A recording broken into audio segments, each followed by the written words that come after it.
Bonjour à toutes, je vous retrouve aujourd'hui dans une vidéo pour me maquiller en votre compagnie et pour vous montrer ce que je fais pour maquiller mon teint. C'est pour ça que j'ai déjà maquillé mes yeux. Ça peut paraître un peu bizarre, quoique j'ai pas une peau catastrophique, je le reconnais, mais c'est vrai que en vrai, de maquiller les yeux de façon si prononcée sans faire le teint, eh bien ça met en valeur tous les petits défauts qu'on peut avoir sur le teint. Donc il est préférable, même sans faire un teint très travaillé, sans faire un teint très contouré, il est quand même préférable et plus joli, plus harmonieux de maquiller le teint quand on fait un maquillage des yeux assez prononcé.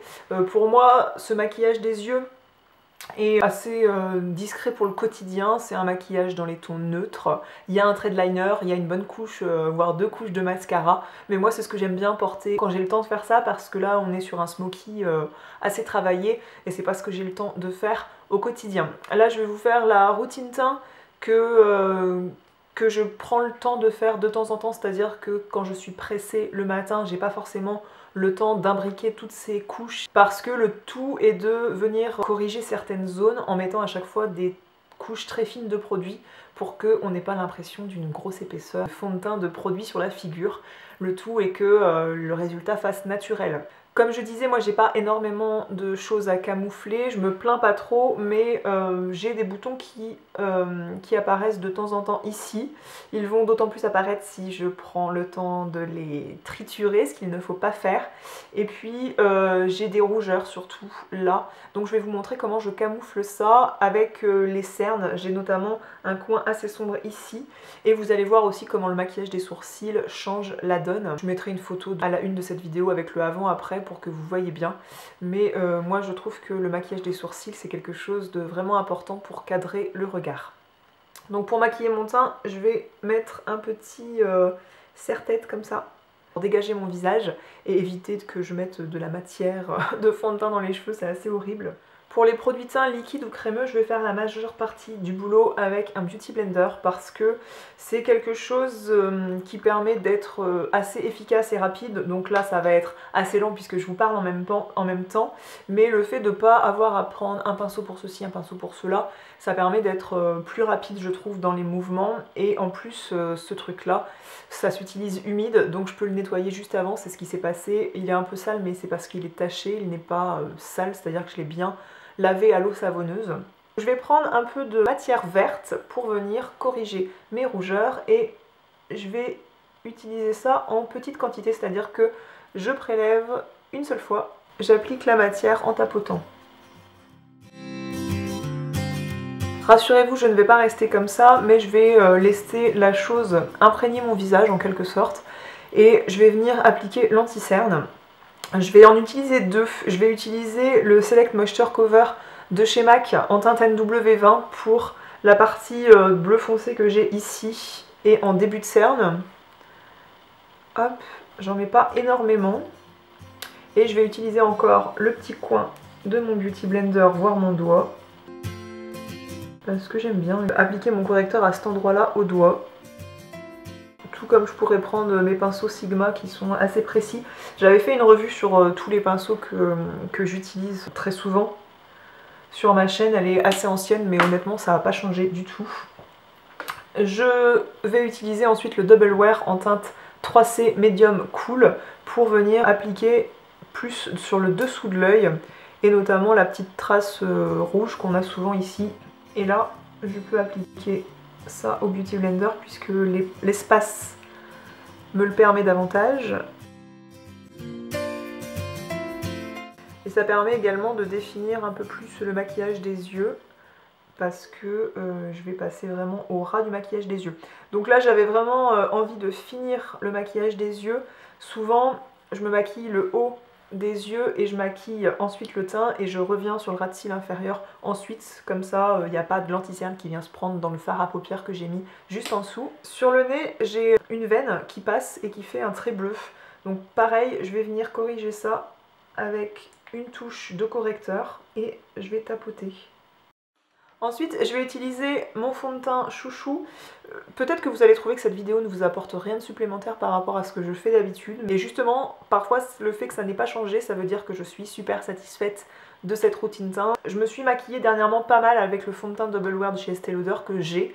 Mais honnêtement, le fond de teint qui me va le mieux et qui fait le plus effet peau nue, effet j'ai une belle peau sans avoir rien mis, c'est celui-ci.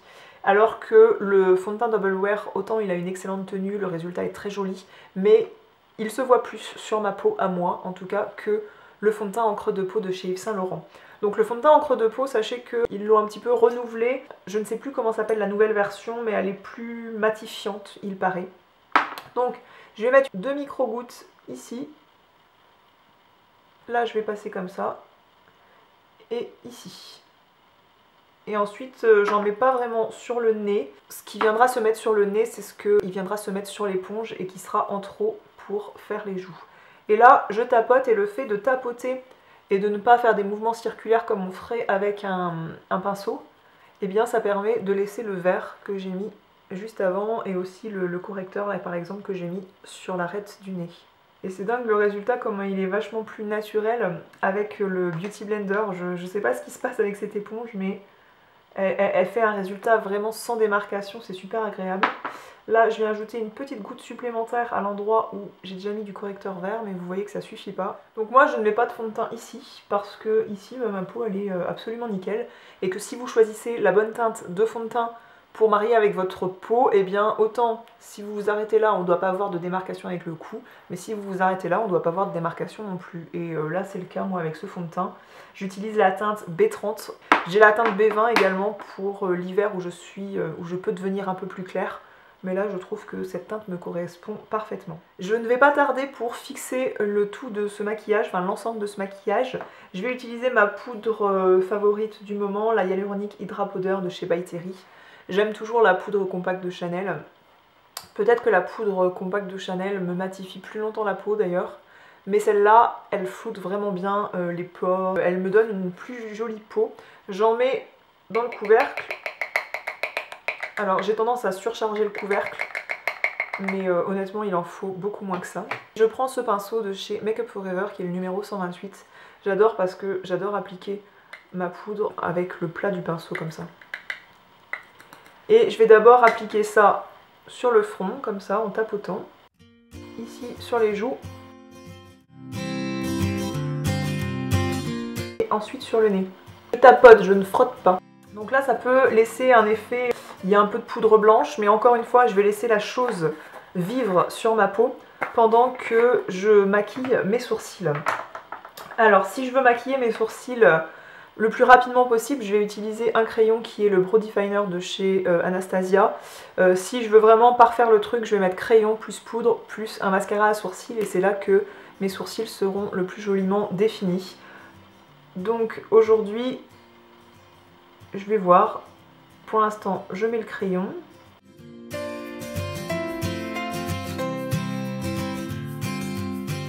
Je me permets juste de dessiner les petits poils qui manquent en fait, de combler les trous et je ne dessine pas un faux sourcil. J'entends par là que je ne viens pas rallonger le sourcil et je ne viens pas le redessiner là où j'ai pas de poils en fait. Je comble juste les trous que la nature m'a laissés. Donc c'est important aussi, ici on a tous... Normalement, une petite cassure ici, et c'est important quand on maquille les sourcils de venir laisser cette cassure où on ne doit pas dessiner quelque chose de trop arrondi, sinon ça fait pas naturel du tout. J'ai brossé mes sourcils pour supprimer l'excédent de crayon que j'avais pu mettre et je vais faire l'étape poudre par-dessus avec la poudre de la même couleur de la marque Anastasia et ce pinceau double embout, moi j'aime bien, c'est un pinceau avec un bout biseauté et puis un goupillon parce que vous allez voir que finalement ça prend pas très longtemps si j'ai mis assez de crayon. Ça sert juste à mettre hop, un petit peu de matière qui va bien adhérer aux sourcils puisque j'ai mis une matière crayon qui est beaucoup plus grasse juste avant et que la poudre sur le gras, bah, ça adhère bien. Et là ça va donner une illusion que j'ai un sourcil en meilleure santé, façon de parler, c'est-à-dire que ça donne l'illusion que mon sourcil est plus touffu.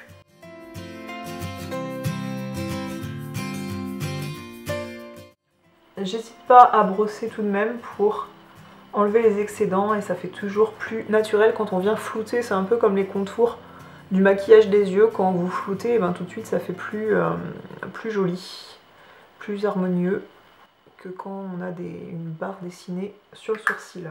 Étape finale, le mascara à sourcils que je viens passer comme ça, mais aussi je fais des mouvements un petit peu comme ça parce qu'à rebrousse-poil, la matière vient se prendre sous les poils et du coup on en met davantage et beaucoup mieux. Et même si ça c'est un mascara, bah, j'hésite pas à venir rebrosser comme ça vraiment très doucement, juste là où je vois qu'il y a un peu d'excédent de produit. Pour info, dernièrement j'ai investi dans des fards Make Up Geek, j'en ai acheté un peu plus d'une douzaine avec une Z palette et j'en suis super contente. C'est les fards avec lesquels je me suis maquillée aujourd'hui et ils sont franchement géniaux. Je pense que je vous ferai un maquillage prochainement avec ces fards, un maquillage peut-être de soirée parce que ils sont excellents. Je viens ensuite prendre cette palette qui est la Shade and Light de Kat Von D et je viens toujours souffler dessus parce qu'il y a des poudres marron qui se mettent sur les poudres claires, donc c'est pas top. Et je viens prendre avec mon doigt la poudre qui est orange, abricot ici, et je viens la mettre ici parce que la couleur saumonée va venir camoufler encore plus le petit coin sombre que je peux avoir ici. Et du coup ça vient fixer en quelque sorte l'anti-cerne que j'ai mis juste avant. Pour le côté naturel de la chose, j'aime bien appliquer mon bronzer avec un pinceau du Fil comme ça c'est un Kiko mais qui est excellent franchement, il est super doux, il est génial. Je prends celui-ci, si je me le sens parfois quand je suis plus bronzée ça m'arrive d'utiliser celui-ci qui peut paraître impressionnant mais l'été j'utilise clairement celui-là. Je vais prendre celui-là que je vais mélanger un petit peu sur certains endroits à celui-ci. Moi je fais pas de contouring et ça c'est plus un truc de contouring. Moi j'utilise ça vraiment sur les coins bombés du visage mais je trouve que le résultat de la poudre est plus naturel quand j'utilise les deux que quand j'utilise la version la plus chaude du milieu. Je mets ça sur les côtés bombés du visage et vous voyez que je vais pas creuser mes joues particulièrement, je vais appliquer ça moi sur le bombé. Attention par contre à bien savoir où est la démarcation parce que si vous descendez trop ici, et ben du coup ça vous affaissera le visage. Je vais prendre une lichette de la couleur la plus sombre pour que ça se voit quoi. Le nez ça fait partie des coins bombés de mon visage donc j'en mets dessus. Hop là, ça c'est bien marqué là. On pourrait presque croire que j'ai la trace de la lunette de soleil. Pour garder cette illusion naturelle que je reviens de vacances, je vais utiliser un blush crème que j'ai ressorti de mes tiroirs. Il m'avait été envoyé par la marque Smashbox, c'est un blush crème qui fait à la fois joues et lèvres. C'est ce que j'aime bien dans ce principe, c'est-à-dire que ça fait tout de suite plus naturel quand la bouche est de la même couleur que vos joues.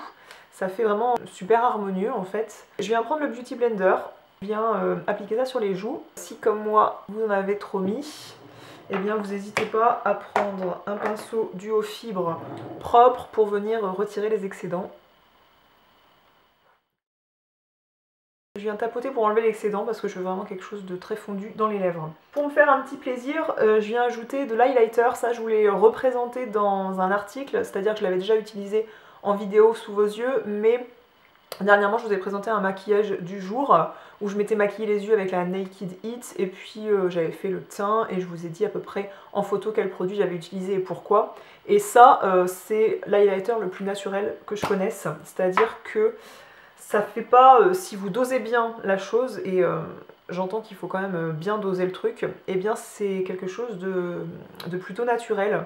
Donc il faut vraiment un grain de riz quoi, même ça c'est un peu trop, que je viens appliquer, hop, comme ça. Je viens pas prendre la face où j'ai mis le blush, en tout cas je viens fondre ça quand même avec le Beauty Blender. Je sais pas si on verra en caméra le côté naturel du truc, c'est-à-dire qu'il y a de la lumière, mais je pense pas en tout cas qu'on voit de surépaisseur de poudre ou quoi, et c'est ce que j'adore en fait dans ce produit pour bien assurer le truc, j'aime bien mettre un fixateur de maquillage. Moi j'ai celui-ci qui est très réputé pour les mariés notamment, donc je pense que quand on recommande un produit pour les mariés le jour de leur mariage, c'est que quand même c'est des produits qui ont certaines réputations. Moi j'en mets pas sur les yeux par contre, j'ai jamais vraiment testé mais j'ai toujours peur que ça vienne faire couler le truc. Moi c'est vraiment pour fixer tous les produits teints. Donc je me masque les yeux, je mets un pchit sur le front et un pchit de chaque côté du visage. Ce crayon qui est un crayon pour les yeux, pour la muqueuse notamment, c'est de la marque MAC, c'est parmi leur gamme de Chroma Graphic Pencil. J'aime bien mettre ça dans la muqueuse parce que ça donne un côté réveillé en fait à l'œil. Si vraiment je veux me faire un petit plaisir sur le côté glow du make-up, je vais utiliser ce fard là qui est un fard champagne irisé que je vais mettre en coin interne. Dites-moi si vous avez trouvé que cette routine teint vous plaisait, si vous avez trouvé qu'elle était compliquée à réaliser. Moi je vous rassure, l'étape du fard crème vert que je mets pour corriger les rougeurs, l'étape de l'highlighter crème, je fais pas ça tout le temps. En tout cas, prenez ce qui est bon à prendre dans cette routine teint. Moi, je vous suggère un petit peu différentes solutions pour toujours révéler votre beauté naturelle, le tout, et pas de se créer, comme je disais, des faux sourcils, de se créer un faux visage. Voilà, je vous dis à très bientôt maintenant pour une autre vidéo, et puis je vous rejoins dans la zone de commentaires, soit sur le blog, soit sous cette vidéo. Et je vous souhaite de passer une très bonne journée. Ciao!